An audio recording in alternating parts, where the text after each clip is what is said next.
Have you ever tried to help someone, but you had that sinking feeling that you might have actually made things worse? Well, you're not alone. Today, we're going to dive into a really powerful case study that shows us the simple but kind of profound secrets to being truly helpful. We're going to follow the journey of a school counselor and see what her story can teach all of us. So let's start with the big question. What really makes someone helpful? Is it about having all the answers? Giving that perfect piece of advice at just the right time? Or is there something more to it? Let's keep that question in mind as we meet the main character of our story. All right, so let's meet Miss Priya. She's a brand new counselor at a place called Rising Star School. And she was awesome, full of passion, and she genuinely wanted to make a difference for her students. But like so many of us when we're starting something new, her first instincts, well, they weren't quite hitting the mark. And you know what? That's totally okay. It's best to think of her early days as a first draft. It wasn't a failure. It was just a starting point for learning, for tweaking her approach, and eventually for becoming an incredibly effective counselor. So, what was her first big lesson? Well, it all boiled down to what I like to call the listening gap. This is such a classic trap, and I think we've all fallen into it, that urge to solve someone's problem before we've even really truly understood it. Her first instinct was to jump right in with quick advice, to offer a solution immediately. But the real fix, the thing that actually worked, it was the total opposite: patient listening. Just creating that space for someone to actually share what's going on. And this right here, this gets to the heart of it. When she rushed in to give solutions, the students didn't feel helped at all. They felt misunderstood. And that is so crucial, because the foundation of any real supportive relationship is feeling like you've been heard and understood. So, here's the bottom line from lesson 1. Before we can even think about helping, we have to listen. It sounds so simple, right? But it's a real discipline. And it's the most essential first step, whether you're a counselor, a manager, a parent, or just a good friend. Okay, so Miss Priya is starting to listen more, and that's a huge step forward. But she pretty quickly realizes that one single great conversation, well, it just isn't enough.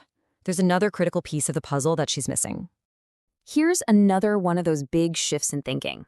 The mistake was treating each conversation like a one-and-done deal. You give your advice, and you move on. The solution? It was to create a system of regular check-ins, turning a single interaction into an actual ongoing relationship. So what does follow-up even mean here? It's not about checking for a grade or, making sure someone did their homework. It's really about communicating that you still care. It's about circling back to see how things are going, making sure students feel supported, and building this real foundation of safety and trust. And that really drives the point home, doesn't it? Real, true support, it doesn't just stop when you walk out of the room or hang up the phone. It's about showing up for someone again and again, long after that first conversation is over. All right, time for the final piece of the puzzle. So, Ms. Priya had learned to listen, and she'd learned to follow up, but she was still trying to carry all the weight herself. Her third and final lesson was about breaking out of that silo and really embracing the power of teamwork. Her first draft approach, as we called it, was to work completely in isolation. But a student's life isn't isolated, right? So the support system shouldn't be either. The real solution was to build a whole support network by teaming up with teachers and parents, the other key adults in that student's world. And this quote is the big aha moment for her. A student's struggles in one area are almost always tangled up with what's happening in other places, like in the classroom or what's going on at home. By trying to solve it alone, she was missing the full picture. And wouldn't you know it, the results were night and day. The second she started working as part of a team, everything started to click. The solutions became more complete, the support was more consistent, and most importantly, the students really started to thrive. So after learning these 3 really powerful lessons, what happened next? Well, this is where we get to the happy ending of Ms. Priya's story. Her entire approach to her job was completely transformed for the better. And this is what it's all about. The students weren't just getting advice anymore. They were feeling genuinely seen and supported. And that shift made them happier, more confident, and just way better equipped to handle all the challenges life throws at them. So if we boil Ms. Priya's entire journey down to its essence, we get these 3 simple but powerful keys to being effectively helpful. First, listen well so you can actually understand. Second, follow up to show you're still there and you still care. And third, Work together, because no one can solve complex problems all by themselves. So, I guess the final thought is this.